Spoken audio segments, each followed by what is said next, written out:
علی بھائی اگلا سوال بڑا کریٹیکل ہے جی اس میں یہ ہے کہ آپ ایک طرف تو اہل حدیث علماء میں موجود یزیدی اور ناصبی علماء کی خوب مذمت کرتے ہیں اور دوسری طرف انہی وہابی مولویوں کے سرغنہ محمد بن عبد الوہاب نجدی کو مجدد بھی مانتے ہیں. حالانکہ اہل بیت علیہم السلام سے دشمنی میں محمد بن عبد الوہاب نجدی ان ناصبی اور یزیدی مولویوں سے بڑھ کر تھا. نعوذ باللہ. علی بھائی ان کے بابے کا رد آپ کیوں نہیں کرتے جبکہ باقی کو آپ چھوڑتے نہیں ہیں؟ اس کی وجہ یہ ہے کہ ان کا جو بابا ہے نا وہ بڑا مظلوم ہے. وہ ایسا مظلوم بابا ہے کہ اس کے فالوورز نے بھی اس پہ ظلم ڈھایا اس کی غلط پکچر پیش کر کے, اور اس کے مخالفین نے تو ظاہر غلط پکچر پیش ہی کرنی تھی. محمد ابن عبد الوہاب صاحب المتوفا 1206 ہجری بمطابق 1792 عیسوی یعنی 1792 عیسوی میں ان کی وفات ہوئی. 1703 میں پیدا ہوئے, 89 ایئرز کی ایج میں 1792 میں بمطابق 1206 ہجری فوت ہوئے. آج چل رہی ہے 1441 ہجری, یعنی آلموسٹ آپ سمجھ لیں, آپ کہہ لیں کہ 200 سے زیادہ سال گزر چکے ہیں ان کے فوت ہوئے. یہ مظلوم آدمی ہے, ان کے اوپر اکثر باتیں جھوٹ باندھی گئی ہیں. ایون آپ دیکھیں تقویۃ الایمان کی کئی عبارتیں کتاب التوحید کے کھاتے میں ڈال دی گئی محمد وہاب صاحب کی کتاب میں, حالانکہ وہ عربی میں کتاب لکھی ہوئی ہے, اس کا تو اصول بھی بڑا زبردست ہے. اس لیے آپ دیکھیں گے کہ میرا ایک کلپ یوٹیوب پہ بہت عرصہ پہلے ریکارڈ ہوا تھا مجلس نمبر 41 کے اندر. آج مجلس نمبر ہماری چل رہی ہے الحمدللہ 87. وہ کلپ لاکھوں لوگوں نے دیکھا ہے, محمد ابن عبد الوہاب مجدد. اس میں میں نے ان کی انجینئرنگ کی ہے حنفیوں کی, یعنی بریلوی اور دیوبندیوں کی. وہ ہیمفرے کے اعترافات والی کتاب ایک تھوپ کے اور ایک پوری ڈاکٹرائن کھڑی کی ہوئی اور ان کے اوپر جھوٹ باندھے ہوئے. میں آج اس ڈیٹیل میں نہیں جاؤں گا, وہ جس کو شوق ہے وہ کلپ دے سکتا ہے, اس کو یہ بات سمجھ آ جائے گی. پہلے یہ سمجھ لیں ان کا نام کیا ہے. عام لوگوں کو تو ان کا نام بھی نہیں پتا. یہ وہابی کی ٹرم ہی غلط ہے, کیونکہ محمد ابن عبد الوہاب کا نام محمد تھا, عبد الوہاب نہیں تھا. عبد الوہاب تو ان کے والد صاحب تھے اور وہ کٹر صوفی تھے. جی جس طرح مولانا مودودی رحمہ اللہ کے والد صاحب ایک پیر تھے, اور ان کا جو نام مودودی ہے یہ ان کے پیر صاحب نے رکھا ہوا ہے, اور نسبت ہے ان کے آگے سے جو پیر صاحب تھے ان کا نام تھا, اس کی نسبت سے ابو الاعلی مودودی رکھا گیا. اعلیٰ صفات والا, یہ سبحان ربی الاعلیٰ نہیں ہے, وہ تو پھر وہو العلی العظیم ہے, اور مولا علی کا نام بھی علی ہے, یہ اعلیٰ دوسرا ہے. تو پروپیگنڈا ہوتا ہے صرف. ان کا نام ہے محمد ابن عبد الوہاب. تو یہ وہابی خام خواہ وہ ان کے ابا جی کی طرف نسبت ہوتی ہے. وہابی تو خود حنفی ہیں, کیونکہ ان کے ابا جی بھی جو ہے وہ صوفی تھے. تو یہ تو وہابی ہے ہی نہیں ہے, اور اس لیے میں ان کو کریڈٹ دیتا ہوں. جس چیز کو ڈسکریڈٹ مانا جاتا ہے, آپ کو پتا ہے 1885 یا 1887 کی بات ہے جب اہل حدیث کے خلاف پروپیگنڈا شروع ہوا نا سب کانٹیننٹ میں. میں کوئی اہل حدیث کا وکیل نہیں سر, آپ کو پتا ہے سب سے زیادہ یوٹیوب پہ میرے خلاف اگر کسی کی ویڈیوز ہیں نا وہ اہل حدیث ہیں. لیکن میں کیا ہوں, اولو العلم قائما بالقسط, اہل علم انصاف پر قائم, جو سچی بات ہے ڈنکے کی چوٹ پہ کریں گے. اعلیٰ حضرت پہ جھوٹا الزام لگایا شیخ مکی نے, میں نے دفاع کیا. مولا مودودی پہ جھوٹا الزام لگایا شیخ مکی نے, میں نے دفاع کیا. جنید جمشید پہ بریلویوں نے غلط الزام لگایا, میں نے دفاع کیا. اب بھی یہاں پہ میں دفاع کروں گا. تو ملکہ وکٹوریا سے انہوں نے رجسٹریشن کروائی کہ لوگ ہمیں وہابی کہتے ہیں. ہم تو وہابی نہیں ہیں, ہم تو اہل حدیث ہیں, اہل سنت ہیں, جو سلف صالحین سے چلتا آ رہا ہے. تو مہربانی کر کے ہمیں اہل حدیث پکارا جائے. وہ آج کل مناظروں میں بھی پیش کر رہے ہوتے ہیں, دیکھیں جی ملکہ وکٹوریا نے ان کو رجسٹرڈ کیا اہل حدیث. تو سر دیوبند اور بریلویوں کے مدرسے کو حضرت عمر فاروق رضی اللہ تعالیٰ عنہ نے رجسٹر کیا تھا. 1867 میں مدرسہ دیوبند بنا ہے نا, انگریزوں کی حکومت آ چکی تھی 1856 کے بعد. مدرسہ دیوبند کو رجسٹر کس نے کیا ہے؟ گوروں نے, ملکہ وکٹوریا نے, اور ایون ان کو چندہ بھی جاتا تھا. منظر الاسلام بریلی 1896 میں بنا ہے, اس کو بھی ملکہ وکٹوریا نے رجسٹر کیا ہے. جس طرح ہماری اب اکیڈمی رجسٹر ہے تو گورنمنٹ آف پنجاب سے ہم نے رجسٹر کروائی ہوئی ہے, تو جو حکومت وقت ہوگی اسی سے رجسٹر ہوگی. الہدا انٹرنیشنل ڈاکٹر فرد ہاشمی کی جو جماعت ہے وہ کینیڈا میں جو ہے وہ رجسٹر ہوئی ہے, اور ان کی ہیڈ بھی ملکہ وکٹوریا ہی, آپ کو پتا ہے. بے شک. تو اس سے کوئی فرق نہیں پڑتا, خام خواہ مطلب وہ انگریزوں کا ایجنٹ اور اس طریقے سے کہانیاں کرانی شروع کر دیتے ہیں. وہ تو گورنمنٹ سے رجسٹر. لیکن سر میں سلام پیش کرتا ہوں, سلوٹ کرتا ہوں اہل حدیث کو کہ ان کو تو یہ شرم آئی کہ ان کو کوئی شخص رسول اللہ کے علاوہ کسی اور کی طرف منسوب نہ کرے صلی اللہ علیہ وآلہ وسلم. اور آپ اتنے بے شرم ہیں کہ آپ آج تک انڈیا, پاکستان, بنگلہ دیش کی مسجدوں میں دیوبند اور بریلی لکھ کے انڈیا کے 2 شہروں اور ان بزرگوں کے بنائے ہوئے مدرسوں کے ساتھ اپنے آپ کو منسوب کر رہے ہیں. آپ کی تسلی نہیں ہوتی, آپ مسجد میں لکھتے ہیں مسجد اہل سنت والجماعت حنفی, آگے بریکٹ میں بریلوی یا دیوبندی لکھتے ہیں. تو اس لحاظ سے تو اہل حدیث صاحب سے بازی لے گئے ہیں کہ انہوں نے اپنے آپ کو محمدی بھی نہیں کہلوایا. وہ تو صرف حنفیوں کے اگینسٹ محمدی ٹرم ڈیوائز کرتے ہیں. ویسے تو ہم مسلم ہیں, وسماکم المسلمین. اہل حدیث بھی اپنے آپ کو مسلم ہی سمجھتے ہیں, اور ہم سب کو مسلمان سمجھتے ہیں. کیوں؟ کیونکہ نام ہے وابی, نام ہے باپی, میں ہوں مسلم, علمی کتابی, ہمیں کیا لینا دینا کسی کے ساتھ. تو ان لوگوں نے اپنے باپوں کے ساتھ رشتہ جوڑا ہوا ہے, بریلی دیوبندی. اس لحاظ سے تو اہل حدیث بازی لے گئے. ان کی جرت ہے کہ یہ جا کے کہیں کہ ہمیں بریلوی دیوبندی کے نام سے رجسٹر نہ کیا جائے, اور یہ تو مسجدیں رجسٹر کراتے ہیں اس نام سے, تو اس لحاظ سے تو بازی لے گئے نا. اور پھر یہ اتنے تعصب رکھتے ہیں کہ اہل حدیث نے جب حنفیوں کے اگینسٹ اپنے آپ کو محمدی کہنا شروع کیا نا, تو انہوں نے باقاعدہ کتابوں میں لکھا ہے کہ جو اہل حدیث اپنے آپ کو محمدی کہتے ہیں نا, تو یہ محمد بن عبد الوہاب کی وجہ سے کہتے ہیں, محمد رسول اللہ کی وجہ سے نہیں کہتے صلی اللہ علیہ وسلم. تو سر یہ کہانی آپ کی خود ہی پکڑی گئی ہے. پہلے تو آپ وہابی کہتے تھے ان کو, اب آپ کو پتا چلا کہ ان کا نام محمد ابن عبد الوہاب ہے تو کہتے ہیں اس کا نام محمد تھا, تو یہ محمدی وہ والے ہیں. تو یہ جو آپ کے بزرگ کہانی کراتے رہے وہابی, اس وقت ان کو نہیں سمجھ آیا کہ ان کا نام محمد تھا. سر دیکھا کتنے کتنے پکڑے جاندے نے, کہندے ایک منڈا آیا ہے, وہ پگڑی بند ہے, چک کے رہ چڑھا ہر بندے انہوں نے, کیوں؟ سچائی کی وجہ سے. تو یہ آپ کہانیاں کرائیں گے تو آپ کو پتا نہیں ہے کہ آج دور وہ ہے کہ گلی گلی صدا ہے کیا, کہ نام ہے وہابی, نام ہے وہابی, میں ہوں مسلم علم کی کتابی. آپ کی کہانیاں پکڑی جائیں گی, آپ اس طرح کے جھوٹ بولیں گے تو آپ بچیں گے نہیں. تو محمد بن وہاب صاحب کے بارے میں بہت زیادہ ان کو بدنام کیا گیا. وہ اہل بیت سے بڑی محبت کرنے والے تھے علیہ السلام. آپ حیران ہوں گے آج محمد بن وہاب صاحب کے بارے میں جو کچھ میں بتاؤں گا نا, تو انشاءاللہ جو باقی مکاتب فکر میں علماء ہے نا, وہ بھی ان سے محبت کرنا شروع کرتے ہیں. اور پھر وہ ان سے پوچھیں گے اہل حدیثوں سے کہ تسی کیڑے وہابی ہو ہے. جو میں اکثر کہتا ہوں, میری ایک فون کال میری مرضی سے ریکارڈ ہوئی تھی جو اہل حدیثوں نے جگہ جگہ چڑھائی ہوئی ہے. اس میں بھی وہ فون کال پتہ کب کی ریکارڈڈ ہے, 2012-13 کی. اس میں بھی میں نے جو کچھ جملے بولے تھے آج ان کی ایکسپلینیشن ہو جائے گی, جس میں نے کہا تھا ان کا تو کچھ لینا دینا ہی نہیں محمد بن وہاب صاحب کے ساتھ, وہ تو بڑے حسینی تھے. آپ پتہ محمد ابن عبد الوہاب المتوفا 1206 ہجری بمطابق 1792 عیسوی ان کی ڈیتھ کا ایئر ہے. ان کے 6 بیٹے تھے. ان کے سب سے بڑے بیٹے کا نام تھا حسین, ماشاءاللہ, جیسے امام مسلم کی کنیت ہے ابو الحسین مسلم بن حجاج القشیری المتوفا 261 ہجری. محمد ابن عبد الوہاب صاحب کے دوسرے بیٹے کا نام تھا عبداللہ, تیسرے کا نام حسن, چوتھے کا نام علی, پانچویں کا نام ابراہیم, اور چھٹے کا نام عبد العزیز. عبد العزیز جو ہے وہ بچپن میں فوت ہو گیا تھا. تو محمد ابن عبد الوہاب صاحب کے 3 بچوں کے نام اہل بیت کے نام پہ ہیں, حسین, حسن اور علی. ابو بکر عمر عثمان نے نہیں رکھا انہوں نے نام, رضی اللہ عنہم اجمعین وعلیہم السلام اجمعین. اہل بیت کے نام رکھے. سر یہ اگر کوئی سنی نام رکھ رہا ہوتا ہے وہ کسی انٹینشن سے رکھ رہا ہوتا ہے. اس کی وجہ ہے کہ یہ جب سے سنی شیعہ دراڑ پڑی ہے نا, تو سنی اس نام کو اوائڈ کرتے ہیں. میں آپ کو اپنے جیلم شہر کی مثال بتاتا ہوں. ہمارے ایک دوست تھے, وہ پیدائشی اہل حدیث تھے, بڑے کٹر, ہماری دعوت کے ساتھ اٹیچ ہوئے, اللہ تعالیٰ نے ان کو ہدایت دی. ان کا جب بچہ پیدا ہوا تو انہوں نے اپنے بیٹے کا نام رکھا محمد علی. تو ہمارے جو جیلم شہر میں جمعیت اہل حدیث کے جو بڑے سرکردہ ہیں نا, نام لیے بغیر, وہ پاکستان لیول کی پوسٹ بھی ہے ان کے پاس, تو وہ ان کو ملنے کے لیے گئے, کیونکہ وہ پرانا اہل حدیث گھرانہ تھا, تو وہ مطلب ان کو سپورٹ بھی کرتا تھا, فنڈنگ بھی کرتا تھا. تو جب گئے تو انہوں نے پوچھا کہ آپ نے اپنے بیٹے کا نام کیا رکھا ہے؟ تو اس نے بتایا جی میں نے اپنے بیٹے کا نام رکھا ہے محمد علی. ایک شیعہ نام رکھ لیا جی, استغفر اللہ.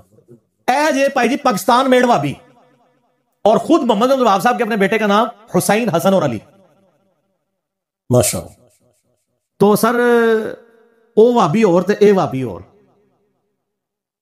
وہ جو ہم بار بار کہتے ہیں نا, جس دا لوکی کلمہ پڑھ دے او محمد اور, تے میاں محمد بخش اور, وہ محمد اور. تو یہ میں آپ کو, آج آپ عرب ملکوں میں چلے جائیں, آپ کے نام میں اگر علی, حسن, حسین, عباس, یا فیمیل میں زینب, فاطمہ, یہ نام نبی الاسلام کی بیٹیوں کے نام بھی ہوں, آپ کو سائڈ پہ لگا لیتے ہیں. میں خود سعودیہ میں بھگت چکا ہوں.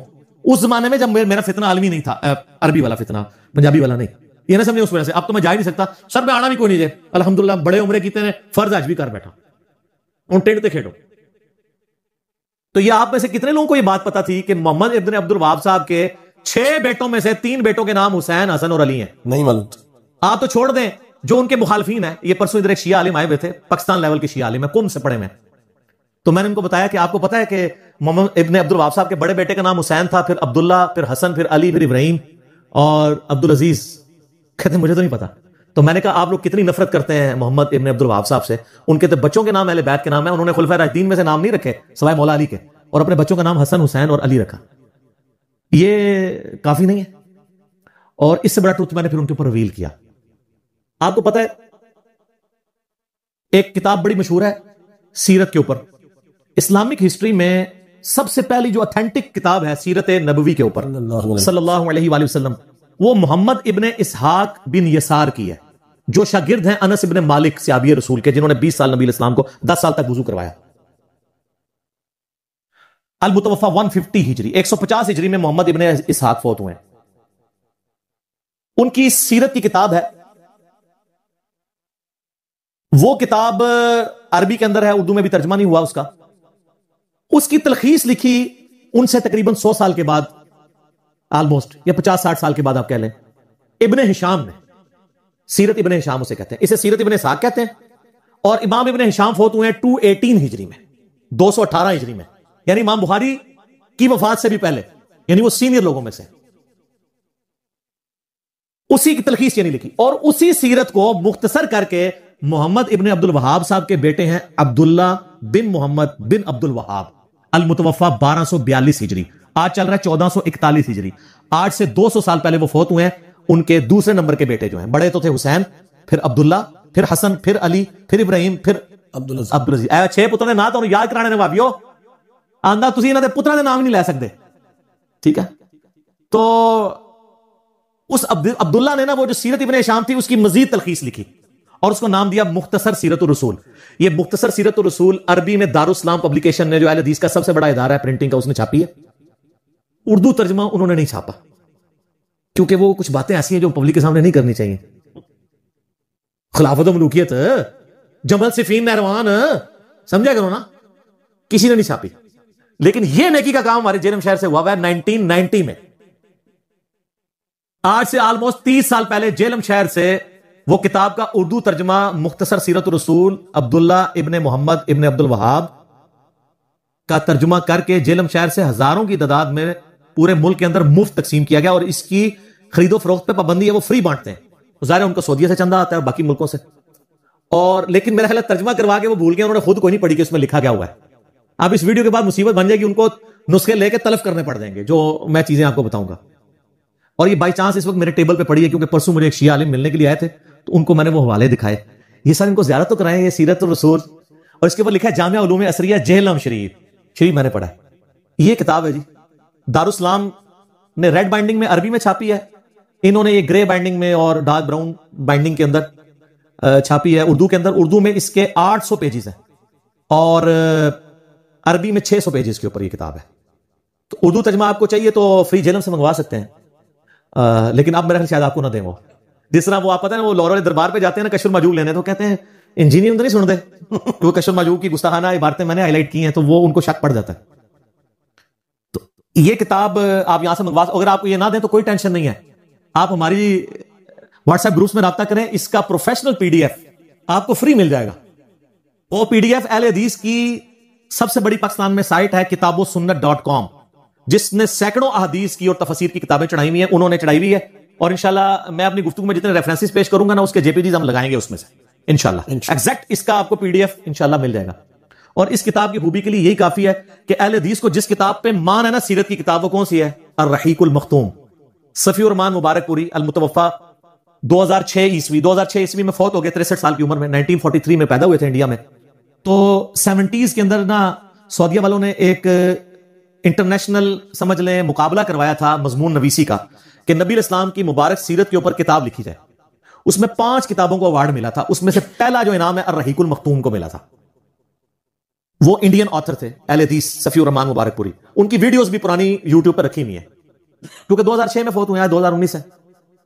دوسرا نام بھی ایک انڈین کو ملا تھا، تیسرا ایک مصر کا تھا، اور چوتھے کا مجھے یاد نہیں، 5واں جو ہے وہ عرب کا تھا. یعنی سیرت الرسول کے انعامات ٹاپ پہ اجمیوں کو ملے ہیں. اور یہ کتاب الرحیق المختوم انہوں نے عربی میں لکھی تھی، پھر اس کا بعد میں اردو ترجمہ ہوا اور آج آپ کو ملتا ہے. اگرچہ اس کتاب میں بہت کمزوریاں ہیں. سب سے بڑی کمزوری ہے کہ اس میں سیرت الرسول تو وہ لکھ رہے ہیں، غدیر خون کی حدیث، نبی علیہ السلام کا آخری خطبہ، وہ انہوں نے لکھا ہی نہیں ہے. حجۃ الوداع کا خطبہ لکھا ہے، لیکن جو 4 حدیثیں تھیں مسلم شریف کے اندر قرآن اور اہل بیت، 6225 سے 6228 تک، میں پھر اور طرف چل پڑوں گا. غدیر خون پہ میرا کلپ لاکھوں لوگوں نے دیکھا، آپ یوٹیوب پہ دیکھ لیں. وہ انہوں نے اس میں نہیں لکھی، پتہ نہیں نام دینے والوں نے کون سا نام دیا ہے کہ اتنی بڑی حدیث نبی علیہ السلام کی مبارک زندگی کا بڑا خطبہ جس کے اوپر امت کی یونٹی ڈیپینڈنٹ تھی، قرآن اور اہل بیت، اور اسی میں من کنت مولا فہذا علی مولا، وہ انہوں نے لکھے ہی نہیں اس سیرت میں. اس کے بعد کی باتیں لکھ دی، پہلے کی لکھ دی، وہ اسکپ ہی کر دیا. بہرحال اللہ ان کو معاف کرے، آمین. تو الرحیق المختوم میں جگہ جگہ آپ کو اس کتاب کے حوالے ملیں گے. یہ بات تھی اصل بتانے والی کہ اس کتاب کو ہلکا نہیں کسی نے جاننا. جس کتاب پہ آپ کا مان ہے نا کہ وہ عالمی ایوارڈ یافتہ کتاب ہے، اس کتاب میں حوالے اس کتاب کے ہیں. آپ فٹ نوٹ پہ آپ لوگ کھول کے پڑھیں گے، لکھا ہوگا مختصر سیرت الرسول بائی عبداللہ بن محمد بن عبد الوہاب نجدی. یہ نجدی گالی نہیں ہے, نجد میں لوگ رہنے والے ہیں. اور التمیمی بنو تمیم سے تھے. ذوالخویسرہ تمیمی بھی تھا, گستاخ رسول, بنو تمیم سے. بخاری مسلم میں آتا ہے. لیکن بخاری مسلم میں آتا ہے کہ دجال پہ سب سے زیادہ سخت گروہ بھی بنو تمیم سے ہوگا. تو بنو تمیم میں اچھے لوگ بھی ہیں, برے بھی ہیں. جیسا کہ مرزا فیملی میں غلام القادیانی دجال بھی ہے اور انجینئر محمد علی مرزا بھی ہے. ٹھیک ہے, وہ اللہ کے کام ہے. تو سر یہ مختصر سیرت الرسول, میں نے کہا جی آپ نے یہ پڑھی ہے. انہوں نے تو وہ شیعہ عالم جو تھے وہ ان کو تو پتہ بھی نہیں تھا یہ کتاب ہے. میں نے کہا یہ جیلم سے ہے, آپ PDF بھی ڈاؤن لوڈ کر سکتے ہیں. اس کتاب پہ میں 1 گھنٹہ بول سکتا ہوں, لیکن مختصر سے ٹائم پہ 10 چھوٹے چھوٹے حوالے دوں گا اور ان کی انجینئرنگ نہیں کروں گا. اس کے لیے آپ میرا ریسرچ پیپر 5B پڑھیں, جس کا میں تعارف اینڈ پہ کراؤں گا. پہلے کرا دیا تو آپ کو برا لگے گا. اس کے اوپر آپ مولا علی والا چیپٹر نکالیں سر, اینڈ پہ جا کے آتا ہے مولا علی کے اوپر چیپٹر. سیرت الرسول لکھی ہے اور ساتھ خلفائے راشدین کی بھی لکھی ہے انہوں نے, مختصر سی خلافت راشدہ کے اوپر. مولا علی والا چیپٹر ان کا سٹارٹ ہوتا ہے جی پیج نمبر 781, حضرت علی ابن ابی طالب کی خلافت. 782 پیج پہ یہ پہلا ریفرنس میں پڑھ رہا ہوں ورڈ بائی ورڈ, اہل حدیث سے معذرت کے ساتھ, اور جو علمی کتابی مسلمان ہے پوری دنیا میں کسی بھی فرقے میں ہے ان کو خوش کرنے کے لیے ورڈ بائی ورڈ پڑھ رہا ہوں. سنیں, حضرت معاویہ رضی اللہ تعالیٰ عنہ نے اہل شام سمیت حضرت علی رضی اللہ تعالیٰ عنہ کی بیعت نہیں کی. پھر ان کی صرف مخالفت ہی نہیں کی بلکہ ان پر قتل عثمان میں اعانت یعنی مدد کرنے اور اس پر رضامندی کا الزام بھی دھر دیا, مگر اللہ نے ان کو اس سے بچا لیا. میں امیر شام کے بارے میں کوئی کمنٹس نہیں کرتا, یہ جو کر دیے ہیں خود ہی کافی ہیں, اور یہ بالکل صحیح بات لکھی ہے انہوں نے. اس کے سپورٹ میں گھنٹوں بول سکتا ہوں, نہیں بولوں گا کیونکہ یہ خود اتنے بڑے عالم ہیں کہ ان کو مجھے سرٹیفائی کرنے کی ضرورت نہیں ہے. کوئی اہل حدیث کے امام ہے؟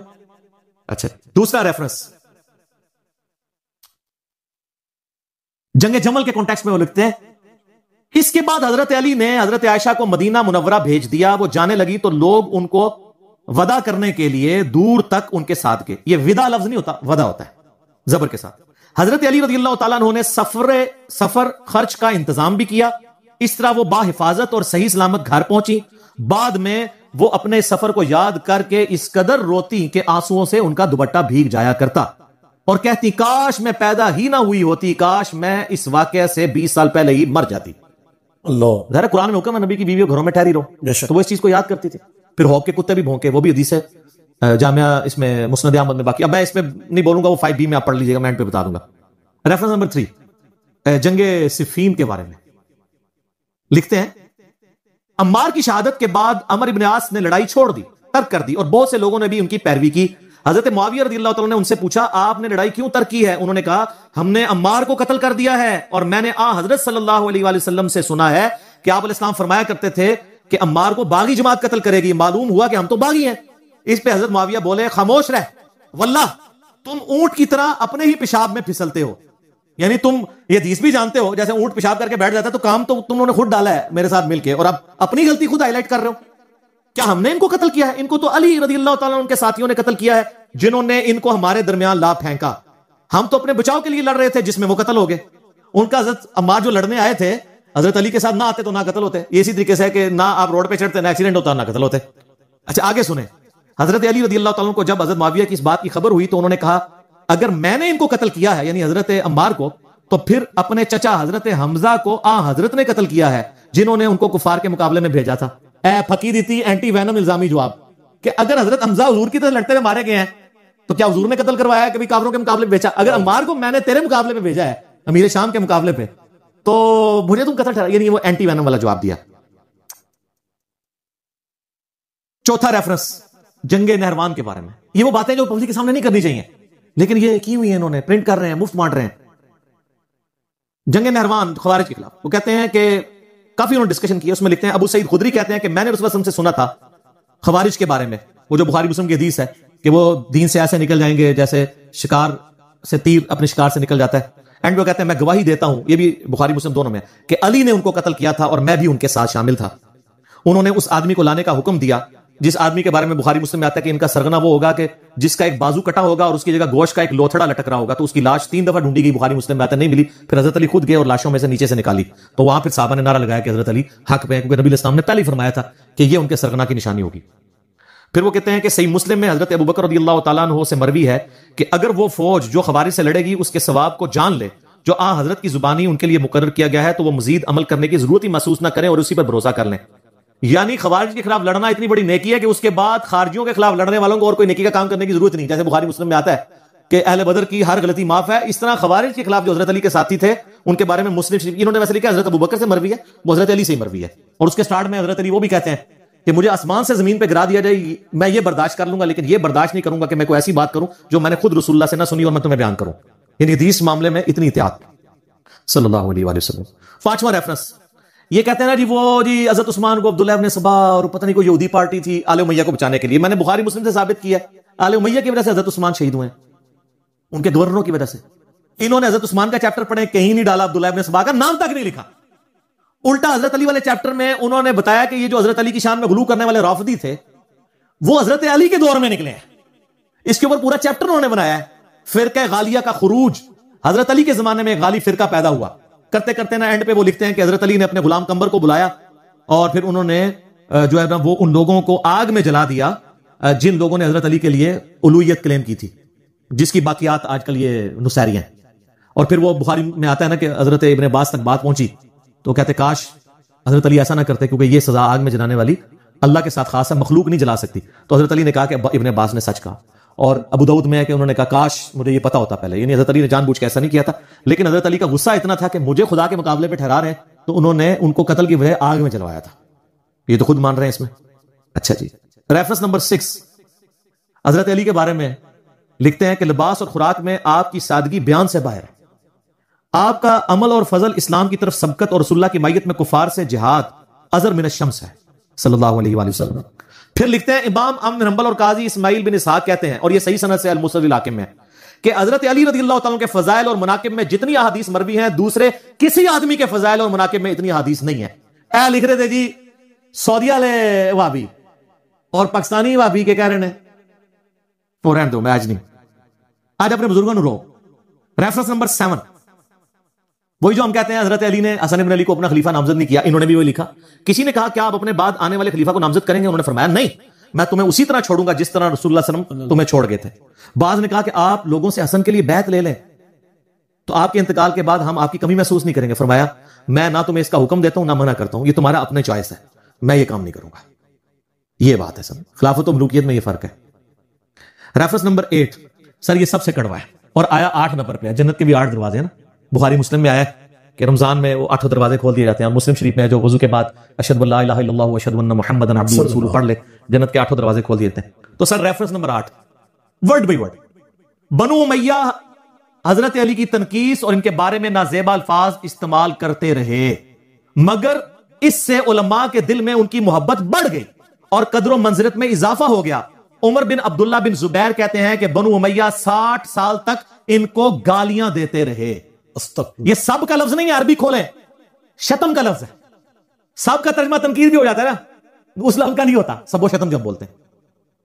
اور یہ نہ سمجھے کہ انہوں نے کہانی لکھی. سر صحیح مسلم 6229 حدیث لعن اللہ ابو تراب کہتے تھے, ابو تراب علی بن ابی طالب پر لعنت, یہ لفظ بولتے تھے نعوذ باللہ آل امیہ. تو یہ آپ کے بزرگ ٹھیک لکھ رہے ہیں. 60 سال تک ان کو گالیاں دیتے رہے مگر ان کا کچھ نہ بگاڑ سکے, بلکہ ان کی شان پہلے سے بھی بلند ہو گئی. آگے الفاظ بڑے سخت ہیں. دین نے ایک عمارت کھڑی کی جس کو دنیا نے گرا دیا. وہ کہتے ہیں مولا علی کو اللہ نے کھڑا کیا دین کی عمارت کے طور پہ. یہ دنیا کے جو پرستار تھے نا آل امیہ, انہوں نے اس کو گرانے کی کوشش کی, لیکن دنیا کچھ نہ بنا سکی مگر جو کچھ بنایا اس کو بھی منہدم کر دیا. وہ کہتے ہیں آل امیہ کے پلے کوئی شے ہے بھی تھی نا, وہ بھی انہوں نے گوا دی. حضرت علی کو یہ کی تنقیص نہیں کر سکے. ہر طرف علی علی ہو رہی ہے. وہ سر ناصبیوں کی مسجد میں بھی 4 خلفاء کے نام لکھے ہوتے ہیں, پیچھے کیا رہ گیا؟ علی کو کون نیچا کر سکتا ہے؟ ناصبیت کو ہوا دینے والے لوگ بھی حق چار یار کہتے ہیں, حق پانی یار نہیں کہتے. اس سے بڑی کیا جیت ہوگی سیدنا علی کی. سیکنڈ لاسٹ ریفرنس نمبر 9 وہی حدیث لکھی ابو داؤد ترمذی کی کہ میرے بعد خلافت 30 سال تک رہے گی. اس کے کانٹیکسٹ میں لکھتے ہیں اور حضرت علی کی خلافت 4 سال اور 8 مہینے ہے. اس کو حدیث میں 30 سال اس لیے کہا گیا کہ اصل مدت اس کے قریب قریب ہے, یا حضرت حسن رضی اللہ تعالیٰ عنہ کی مدت خلافت کو اس میں شمار کیا گیا ہے کیونکہ وہ اس کو مکمل کرتی ہے. وہ کہتے ہیں حضرت حسن کے جو 6 مہینے ہیں وہ ملا کے یہ 30 سال پورے ہوتے ہیں. اور یہ تو ابن تیمیہ نے منہاج السنہ میں لکھا ہے کہ ربیع الاول میں نبی الاسلام کی وفات ہوئی 11 ہجری میں, اور ربیع الاول 41 ہجری میں صلح حسن ہوئے. حضرت حسن کی صلح پہ 30 سال پورے ہوتے ہیں. تو خلیفہ راشد 5 ہیں, ابو بکر, عمر, عثمان, علی, حسن ابن علی. اور یہ محمد عبد الوہاب صاحب کے بیٹے بھی یہ بات مان رہے ہیں اور لکھ رہے ہیں. آخری ریفرنس ہے خلافت حسن کے اوپر, انہوں نے چیپٹر باندھا ہے. اس کے بعد صلح حسن کے اوپر انہوں نے اس کے اوپر کنکلوڈ کیا ہے اور حضرت حسن کا خطبہ نقل کیا ہے جو انہوں نے معاویہ سے صلح کے بعد دیا تھا. اس خدا کا شکر ہے جس نے ہمارے ذریعے تمہارے پہلوں کو ہدایت بخشی. یعنی انہوں نے کہا کہ تمہارے باوجداد کو اللہ نے ہم بنو ہاشم کے ذریعے ہدایت دی اور ہمارے ذریعے تمہارے پچھلوں کا خون بند کیا. آج بھی ہم نے قربانی کی ہے اور اپنی مسند چھوڑی ہے, قتل و غارت سے بچایا ہے تمہیں. وہ دوزخ کی آگ سے بچایا تھا اور یہ دنیا کی آگ سے بچا لیا. سب سے بڑی دانائی پرہیزگاری ہے اور سب سے بڑا عجز بدکاری ہے. پھر میرے اور معاویہ کے درمیان جو اختلاف پڑ گیا تھا, قطع نظر اس سے کہ وہ حق پر تھے یا میں حق پر, میں امت محمدیہ صلی اللہ علیہ وسلم کی مصلحت اور ان کے خون بند کرنے کے لیے اپنے اس حق سے دستبردار ہو گیا ہوں. اور بخاری میں بھی یہ حدیث ہے, میرا یہ بیٹا سید ہے, اس کی وجہ سے صلح ہوگی. اس میں امپلائڈ ہے کہ سامنے والا ہٹ درمی پہ ہوگا, اس کی وجہ سے صلح ہوگی, اس کی وجہ سے نہیں. یہاں کہتے ہیں جی ان کی وجہ سے صلح ہوئی ہے, نبی صلی اللہ علیہ وسلم اس کی وجہ سے ہوگی, یہ اپنی پوسٹ چھوڑے گا. پھر معاویہ رضی اللہ عنہ کی طرف منہ کر کے فرمایا, میں نہیں جانتا کہ یہ تمہارے لیے فتنہ ہے یہ حکومت یا کچھ مدت کے لیے اس میں تمہارے لیے فائدہ ہے, یعنی دنیا میں کچھ فائدہ اٹھا لو. مجھے نہیں پتا اللہ نے تمہیں آزمائش میں ڈالا ہے. تو یہ دونوں باتیں ہوئی, آزمائش میں بھی ڈلے اور فتنے کا بھی شکار ہوئے. اور یہ حقائق اگر آپ کو جاننے ہو تو دنیا میں ایک پمفلٹ ہے جس کا عنوان ہے 5B ریسرچ پیپر. سر یہ ہاں واقعہ کربلا کا کہانی پس منظر نہیں, حقیقی پس منظر 72 صحیح الاسناد احادیث کی روشنی میں, جس میں 200 سے زیادہ حدیث ہیں. 72 کا ٹائٹل میں نے شہدائے کربلا کی نسبت سے لیا. ایک ایک نمبر پہ کئی حدیثیں ہیں, مثلا 33 نمبر پہ 8 حدیثیں ہیں, 8 طرق غدیر خون کے. سیدنا عمر کی شہادت سے لے کر شہادت حسین تک پوری اسلامک ہسٹری کور ہوئی ہے. حقیقی خلفائے راشدین کون ہے, جنگ جمل, صفین, نہروان, شہادت عثمان کے اصلی اسباب, صلح حسن, حضرت معاویہ کا دور ملوکیت, یزید کی ولی عہدی اور شہادت حسین ابن علی رضی اللہ عنہم اجمعین وعلیہم السلام اجمعین. یہ الحمدللہ عربی میں بھی ہے, اردو میں بھی ہے, ہندی میں بھی ہے, انگلش میں بھی ہے. ہماری ویب سائٹ اہلسنت.com پہ آپ ریسرچ پیپرز والے پورشن سے مفت ڈاؤن لوڈ, اس کا PDF کریں, گروپ میں رابطہ کر کے واٹس ایپ کے ذریعے PDF منگوا لیں. اس میں اکثر حدیث بخاری مسلم سے ہیں, تحکیم کی ضرورت نہیں, اور جن پہ تحکیم کی ضرورت تھی میں نے دور حاضر کے بڑے بڑے محدثین, شیخ البانی رحمہ اللہ تعالی, شیخ زبیل زئی رحمہ اللہ تعالی, شیخ شعیب ارنوت رحمہ اللہ تعالی, شیخ سلیم اسد اور غلام مصطفیٰ ظہیر حافظہ اللہ تعالی من الجنت والناس, جو زبیل زئی صاحب کے باغی شاگرد, لیکن تحقیق تو لگا بیٹھے ہیں ہم, اور ہم نے اس میں ڈالی ہوئی ہے. اور باقی لوگ, میں تو مطلب اولو العلم قائما بالقسط ہوں الحمدللہ, جس کی جو پازیٹیو چیز ہے وہ پروموٹ کروں گا. سب کی تحکیم کے ساتھ ہے, اور یہ خیالی پس منظر نہیں ہے, احادیث کی روشنی میں ہے. یہ صلاح الدین یوسف صاحب کی جھوٹی تاریخ یا وہ سنابلی کی لکھی ہوئی جھوٹی تاریخ نہیں ہے, احادیث ہیں, جو کہ خلافت و ملوکیت مولانا مودودی رحمہ اللہ تعالی کی کتاب کا حدیثی دفاع ہے, حدیث کی روشنی میں. یہ اور اس کے ساتھ 8 ریسرچ پیپر اور 3 اذکار کارڈ, 12 کا پیکج فری بالکل منگوا سکتے ہیں. صبح 9 سے لے کر شام 5 بجے تک آپ ہمارے اکیڈمی کے نمبر پہ رابطہ کریں, +92 کے کوڈ کے ساتھ 3215900162. پاکستان میں کریں گے تو 032159000162 کال کریں, انشاءاللہ تعالیٰ آپ کے گھر ہی آ جائے گی. اس کو پڑھیں, اور جس کو زیادہ جلدی ہے تو ویب سائٹ سے ابھی ڈاؤن لوڈ کریں اور پرنٹ آؤٹ نکال لیں, 40-50 روپے کا نکل آئے گا. تو انشاءاللہ آپ جب اس کو پڑھیں گے تو آپ کو پتہ چل جائے گا کہ اصل میں احادیث کے ماننے والے کون ہیں اور صرف اہل حدیث کا لیبل لگانے والے کون ہیں. یہ بڑا مشکل کام ہے.